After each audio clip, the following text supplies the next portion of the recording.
Assalamualaikum warahmatullahi wabarakatuh. Perkenalkan, nama saya Rahmatul Umah dengan NIM 060103250114. Di sini saya akan menjelaskan secara singkat tentang pembagian hadis.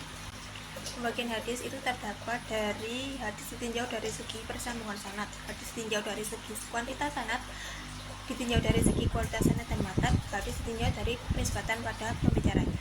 Pertama, ada hadis ditinjau dari segi persambungan sanad, yakni dibagi menjadi dua, ada mutasil dan juga munqati. Yang pertama, hadis mutasil yang terbukti memiliki mata rantai perawi yang bersambung dari mukharij hadis sampai juga kepada Rasulullah, tidak ada yang gugur. Hadis mutasil sendiri itu ada mutasil yang marfu dan juga ada hadis mutasil yang mauquf. Kalau mutasil marfu itu hadis yang bersandar kepada Nabi, kalau hadis mutasil mauquf itu yang bersandar kepada para sahabat. Kemudian ada juga pembagian hadis munqati. Yang pertama itu ada hadis mu'allaq yang gugur seorang atau lebih pada awal sanad. Kemudian hadis mursal yang gugur sebelum Nabi. Kemudian yang ketiga ada hadis mu'dhal yang gugur berturut-turut di tengah sanad. Kemudian yang terakhir ada hadis balawiyat yang tidak menyebutkan mata rantai perawinya. Kemudian selanjutnya ada hadis ditinjau dari segi kuantitas sanad. Dibagi menjadi dua, ada hadis mutawatir dan juga hadis ahad. Hadis mutawatir sendiri yakni yang diriwayatkan oleh orang banyak, yang dimana mereka itu mustahil mereka sepakat dusta atau bohong. Kemudian hadis ahad sendiri ialah hadis yang di dalamnya tidak terpenuhi syarat-syarat hadis mutawatir.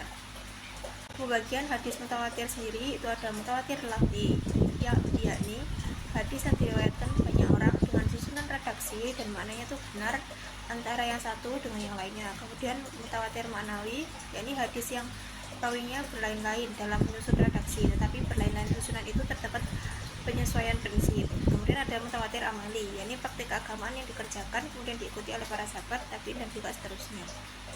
Bagian hadis ahad itu juga ada tiga. Pertama ada hadis masyhur yang diriwayatkan oleh 3 perawi atau lebih, namun tidak mencapai derajat mutawatir.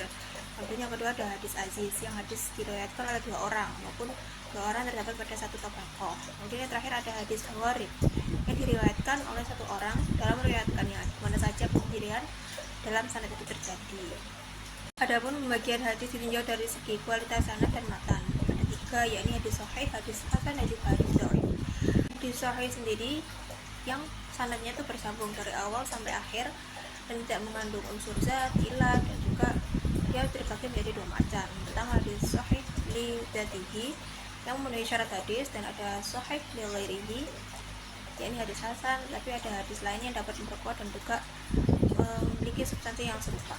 Kedua ada hadis hasan. Hadis hasan sendiri yakni hadis yang bersambungnya sanad tetapi nilai kedabitannya itu kurang sempurna, selamat dari unsur zat dan juga ilat. Ini juga sama dibagi menjadi 2. Yang pertama ada hasan li dzatihi yang sanadnya itu bersambung dari awal juga sampai akhir, namun perawinya tidak sekuat perawi hadis sahih. Kemudian yang kedua ada hasan li ghairihi yang hadis dhaif yang dikuatkan oleh hadis lain sehingga derajatnya itu naik menjadi hasan. Dan yang terakhir ada hadis dhaif, hadis yang tidak memenuhi syarat hadis sahih maupun juga hadis hasan karena adanya kelemahan pada syarat matan sehingga dianggap lemah dan tidak dapat dijadikan dalil utama dalam masalah akidah maupun juga syariat, namun bisa diamalkan untuk keutamaan amal atau hanya sebagai motivasi dengan syarat tertentu. Kemudian yang selanjutnya ada pembagian hadis ditinjau dari segi penisbatan pada pembicaranya, dibagi menjadi 4.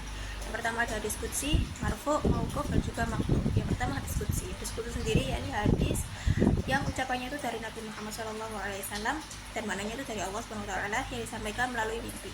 Kemudian ada juga hadis marfu yang disandarkan kepada Nabi Muhammad baik juga perkataan, perbuatan maupun ketetapan. Kalau hadis mauquf itu hadis yang disandarkan kepada sahabat baik berupa perkataan, perbuatan dan juga ketetapan.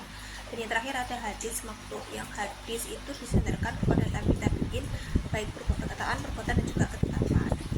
Jadi kesimpulannya pembagian hadis sendiri itu dibagi menjadi beberapa kategori yang sangat penting dalam memahami dan juga mengkaji ajaran Islam karena dapat membantu dalam menentukan tingkat keautentikan dan juga kekuatan hadis, sehingga memungkinkan umat Islam itu memahami dan juga mengamalkan ajaran Nabi Muhammad SAW dengan sangat bijak. Oleh karena itu, pengetahuan tentang bagian hadis itu penting bagi umat Islam yang ingin mendalami ajaran Islam dan juga meningkatkan kualitas iman dan amaliyahnya. Mungkin sekian penjelasan singkat dari saya. Wassalamualaikum warahmatullahi wabarakatuh.